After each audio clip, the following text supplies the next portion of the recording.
Жубайым жакшы көрбөйм, мээрим төг албай жатам саңа дейт. Эмне кылышыбыз керек? Сизден да суранат элем. Рахмат.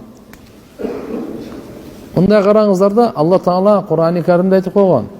Баш кошкондорго Алла Таалам өзүнүн тарабынан мээрим жана сүйүү берет деген. Бул аят грамм шеги жок. Бардыгы бизден. Баш кошуп туруп дагы сүйүү болбой, мээрим болбой, күнөөлөрдөн сактаныш керек. Күнөөлөрдөн сактанганда Алла Субханаху ва Таала анан мухаббат берет. Анан сүйүү берет. Анан аял башка эркектерди, күйөөсү башка аялдарды эңсеп жүрсө, башка аялдарды, башка эркектери, кайсы мухаббат, кайсы мээр анда?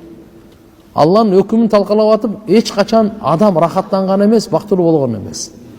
Ошон үчүн эң негизи арам нерселерди ташташ керек.